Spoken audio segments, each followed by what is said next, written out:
નમસ્કાર, આપ જોઈ રહ્યા છો ઇન્ડિયન પોલીસ પ્રેસ. હવે જોઈએ અગત્યના સમાચાર. ઠાસરાના ઉધમતપુરા ગામમાં 3 વ્યક્તિ પર દીપડાનો હુમલો.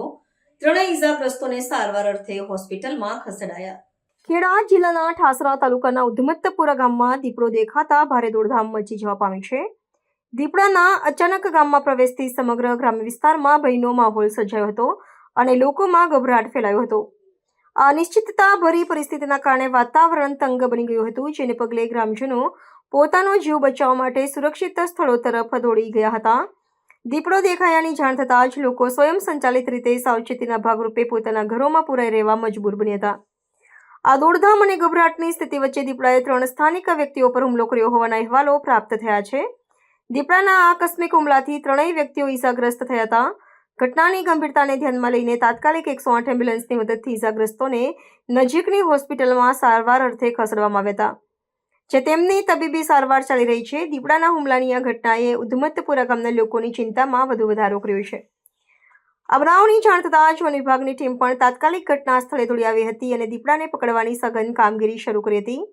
દીપડાને પકડવાના વન વિભાગના પ્રયત્નો છતાં હજુ સુધી તે પકડાયો નથી. એક તરફ વન વિભાગની ટીમ દીપડાનું પગેરું શોધી રહી છે, તો બીજી તરફ ગ્રામજનોના ટોળા પણ દીપડાને પકડવાના કાર્યમાં વન વિભાગે સક્રિયપણે મદદ કરી રહ્યા છે.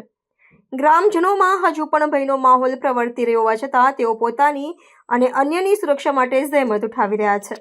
ઠાસરા તાલુકાના ઉધમતપુરા ગામ વિસ્તારમાં સ્થાનિકો દ્વારા દીપડા જોવા મળેલ છે.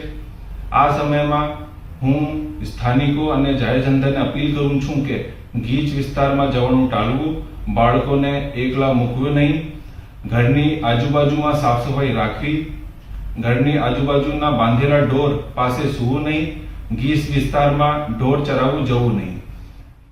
આ દીપડા પકડવા માટે વન વિભાગે પાંજરાની ગોઠવણી કરી દીધી છે અને સક્રિય પણ છે.